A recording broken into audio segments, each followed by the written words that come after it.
Hello and welcome to this new video.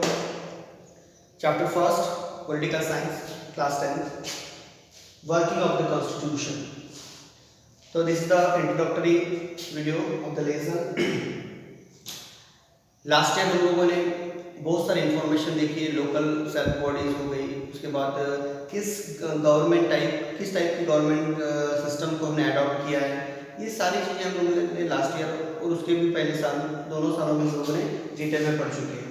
But in this year we are going to understand the democracy, और उसका जो main view है वो constitution, जिसके भरोसे पे डेमोक्रेसी चल रही है, ये वर्क कैसे करती है, किस तरीके से ये डेवलप होती आई है, किस तरीके से इसमें चेंजेस होते हैं, ये सारी चीज़ों को हम लोगों को डिटेल में इस वीडियो में देखना है, इस लेसन में देखना है.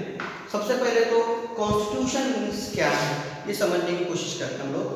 कॉन्स्टिट्यूशन क्या है? कॉन्स्टिट्यूशन मतलब एक संविधान, जिसको मराठी में संविधान बोलते हैं, एक वे ऑफ गवर्निंग, एक मतलब सरकार को किस तरीके से वर्क करना है, इसका एक वे, एक रास्ता, एक पूरी तरीके से एक स्ट्रक्चर, जिसमें ढल कर सरकार को हमें वर्क करना होता है, और जिसके अंदर आम आदमी, सिटीजन्स के सारे अधिकार उसमें लिखित होते हैं, और उस वजह से वो उनके अधिकारों को सिक्योर रखने का काम कॉन्स्टिट्यूशन करती है. अदरवाइज क्या होता, अगर कोई भी गवर्नमेंट आके अपने दिल से कुछ भी चलाती और जो हमारे मेन राइट्स है वो तो ऐसे खत्म हो जाते हैं. मगर कॉन्स्टिट्यूशन दोनों चीज़ों को फोकस करके गवर्नमेंट को भी एक रास्ता दिखाती है और उनके ऊपर एक प्रकार से स्टॉप भी लगाती है, अगर क्या करे क्या ना करे, हमारे अधिकारों के बारे में उसमें कुछ जानकारी लिखी हुई है. So this is the constitution which is known as samvidhan in Marathi. अभी कॉन्स्टिट्यूशन बना कब, कैसे बना? तो इसकी फर्स्ट मीटिंग जो हुई थी 9 दिसंबर 1946 में हुई. 9 दिसंबर 1946 में फर्स्ट मीटिंग हुई. उसके बाद कॉन्स्टिट्यूशन का वर्क स्टार्टअप हुआ था और कंप्लीट होने में 2 years 11 months एंड 18 days का वक्त लगा था. 2 साल 11 महीने और 18 दिन का वक्त लगने के बाद 26 नवंबर 1949 को हमारी कॉन्स्टिट्यूशन बनकर पूरी तरीके से रेडी हो गई. कब हुई थी? 26 नवंबर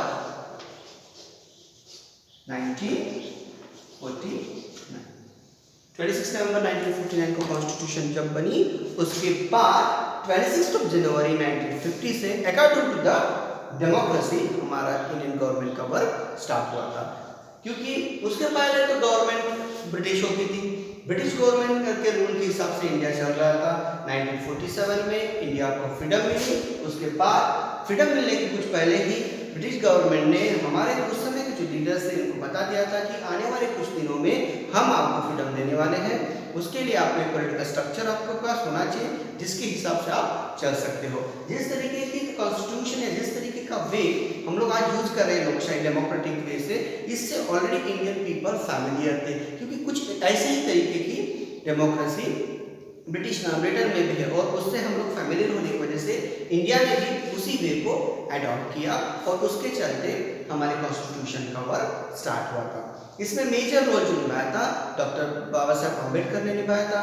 उन्होंने वही ड्राफ्टिंग कमेटी के वो चेयरमैन थे और इस वजह से जब कॉन्स्टिट्यूशन बनी तो उन्होंने नियर अबाउट 57 कॉन्स्टिट्यूशन अलग अलग देशों के 57 अलग देशों के उन्होंने कॉन्स्टिट्यूशन की स्टडी करने के बाद हमारे कॉन्स्टिट्यूशन को लिखने की स्टार्ट किया था. मतलब जिस देश में हमारे इंडिया के लोगों के लिए जो हितकारक था, जो फायदेदायक था, ऐसी चीज़ों को उन्होंने इन्वॉल्व करके हमारे कॉन्स्टिट्यूशन को पूरी तरीके से फ्लरिश करने की कोशिश की है डॉक्टर बाबा साहब अम्बेडकर जी ने. और इस तरीके से 1949 में ये कंप्लीट हुआ, फिर प्रेसिडेंट जी को सुपुर्द किया गया और 26 जनवरी 1950 से एज पर द कॉन्स्टिट्यूशन हमारा जो पूरा जो पॉलिटिकल स्ट्रक्चर है या हमारा जो गवर्निंग जो स्टाइल था उसमें इसको अडॉप्ट किया गया. फर्स्ट इलेक्शन आपको पता है 1952 में हुए.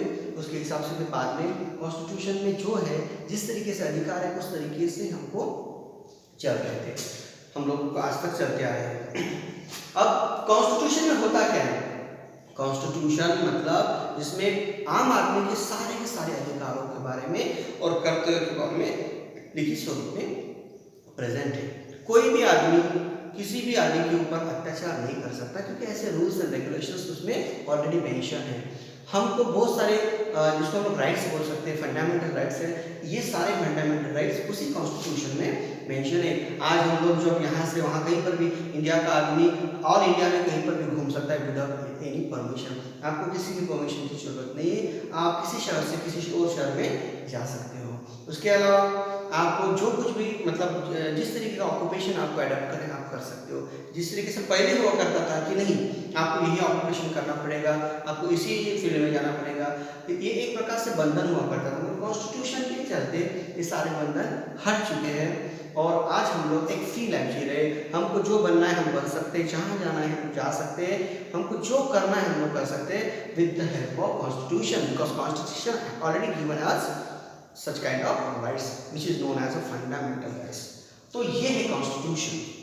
दुनिया की सबसे बड़ी कॉन्स्टिट्यूशन का भी जो मान है हमारे इंडियन कॉन्स्टिट्यूशन को मिला है, क्योंकि इतने बड़े देश में डेमोक्रेसी जिसको हम लोग लोकशाही बोलते हैं, मतलब लोगों को सबसे ज़्यादा महत्व, और ऐसे में कॉन्स्टिट्यूशन इतने बड़े देश को चलाने के लिए जिस तरह की कॉन्स्टिट्यूशन चाहिए वो सक्सेसफुली आज तक हम लोगों ने बनाई दी, और उसी के हिसाब से आज नियर अबाउट 75 ईयर्स के आसपास का पीरियड हो चुका है हम लोगों को फ्रीडम मिलके, और इस कॉन्स्टिट्यूशन को हम लोगों ने उसी हिसाब से चल गया है और एक सक्सेसफुली कॉन्स्टिट्यूशन हम लोग उसको बोल सकते हैं in the country like India which is run by the democracy। और दूसरी एक बात कॉन्स्टिट्यूशन की मैं बताना चाहती हूँ, फ्लेक्सिबल कॉन्स्टिट्यूशन है। हमारी जो कॉन्स्टिट्यूशन है एकदम फ्लेक्सिबल है। फ्लेक्सिबल मतलब कैसे? तब 1949 में जो कॉन्स्टिट्यूशन बना था उस समय की जो पॉलिटिकल, कल्चरल, एजुकेशनल, सोशल जितनी जो कंडीशंस थी उसके हिसाब से उन्होंने उसमें कुछ चीज़ों को मेंशन किया है। बट उन्होंने ये चीज़ का भी ध्यान रखा था कि आने वाले वक्त में कुछ चीज़ें बदलेंगी, कुछ चीज़ों को आने वाले वक्त में बदलने के लिए भी जरूरी है, क्योंकि देखिए सृष्टि का नियम है परिवर्तन, परिवर्तन बहुत जरूरी है। अगर हम ऐसी कॉन्स्टिट्यूशन बना लेते जो फ्लेक्सिबल ना होगी, एक बार लिख दिया खत्म ऑल ओवर, मतलब पूरी जिंदगी भर बस उसी हिसाब से चलो, ऐसा नहीं होता। इस वजह से कॉन्स्टिट्यूशन थोड़ी सी फ्लेक्सिबल भी है, कुछ चीज़ें फ्लेक्सिबल है, कुछ बिल्कुल फॉर्म है। फ्लेक्सिबल इसलिए कि आने वक्त के हिसाब से उसमें चेंज किया जाए। हो सकता है एक आधा नियम उस समय सही था, आज वो नहीं है, तो उसमें कुछ चेंजेस करने की जरूरत पड़ सकती है। तो ऐसे समय पर कॉन्स्टिट्यूशन हमारी फ्लेक्सिबल भी है। ये हमारे कॉन्स्टिट्यूशन का हम लोग कैरेक्टरिस्टिक बोल सकते हैं। उसके बाद हमारे इसमें हमारा जो कॉन्स्टिट्यूशन है उसमें जो प्रियम्बल है जिसको उद्देश्य पत्रिका बोलते हैं, मतलब कॉन्स्टिट्यूशन बनने के पीछे का जो मेन हेतु है उसमें ये तीन चीज़ों को ऑलरेडी मेंशन किया है। सेक्युलर मतलब कॉन्स्टिट्यूशन किसी भी धर्मों को बड़ा है, किसी धर्मों को छोटा नहीं मान दिया, किसी धर्मों को नंबर वन नंबर इस तरीके से बोले। सेक्युलर सभी धर्म समान, किसी को ज़्यादा नहीं किसी को कम नहीं। डेमोक्रेटिक वे लोकशाही है, लोकतंत्र है, लोगों के सब लोगों को रिप्रेजेंटेटिव चुन कर जाते हैं और उनके लिए वर्क करते हैं। हम लोग ये डेमोक्रेटिक वे से हमारा गवर्नमेंट चलता है। और रिपब्लिक इसलिए बोल सकते हैं हम लोग क्योंकि हमारा जो है प्रेसिडेंट है, राष्ट्रपति है, जो इलेक्टेड मेंबर है, वो डायरेक्टली मतलब अपने दिल से या घरानेशाही से आकर उस पद के ऊपर बैठ नहीं सकता। जैसे मैंने शुरुआत में अभी आपको बताया था कि ब्रिटिश जिन्होंने हमारे ऊपर नियर अबाउट 150 ईयर्स रूल किया और उनकी जो वे थी डेमोक्रेटिक वे, उसको हम उससे हम लोग फैमिलियर थे और उस वजह से हम लोगों ने इस डेमोक्रेटिक वे का एडेप्टेशन किया।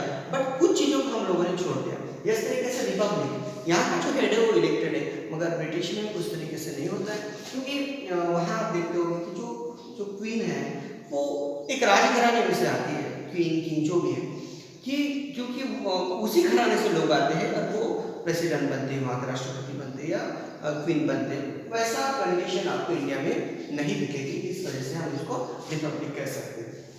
अब ये पूरी कॉन्स्टिट्यूशन जो है वो तीन पिलर्स के ऊपर खड़ी है। अगर प्राइमरी सोचा जाए तो डेमोक्रेसी है, सोशल जस्टिस है, जुडिशियल सिस्टम है। तो जिसमें हम लोग थोड़ा सा एक पॉइंट यहाँ पर लेते हैं डेमोक्रेसी।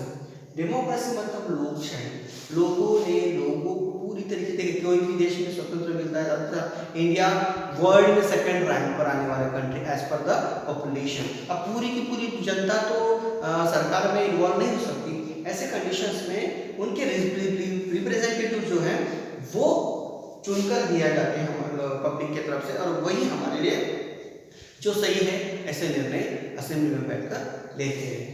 और एक पॉलिटिकल मैच्योरिटी मतलब लोगों को भी एक राजकीय जानकारी हो, लोग सत्ता में तो डायरेक्टली नहीं है, बट जो उनके रिप्रेजेंटेटिव्स हैं उनको वो सवाल पूछ सकते हैं इस पॉलिटिकल मैच्योरिटी के द्वारा।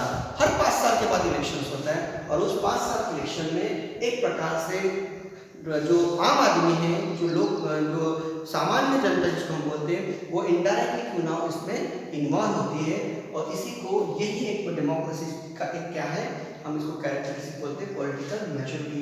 लोगों को डायरेक्टली ना सही तो इनडायरेक्टली कहीं ना कहीं देश की इस पॉलिटिकल सिस्टम में इन्वॉल्व होने का चांस मिलता है, क्योंकि हर एक 5 साल के इंटरवल में इलेक्शंस होते हैं और वो फ्री एंड मतलब फ्री कंडीशंस में होते हैं, किसी के ऊपर कोई दड़पण नहीं होता है कि आप इसी पार्टी को या इसी उम्मीदवार को आपने वोट देना है। हमको जो चाहिए, जिसको हमको वोट देना है, हम ऐसे ही पर्सन को वोट देते हैं, उसको जितवाते हैं, क्योंकि अगर उन्होंने पिछले 5 सालों में आपके लिए कुछ वर्क नहीं किया होगा तो जनता उनको बिल्कुल आईना दिखा देती है कि भाई आपने लास्ट 5 इयर्स में हमारे लिए कुछ भी नहीं किया है और इस वजह से इस इलेक्शन में आप आउट।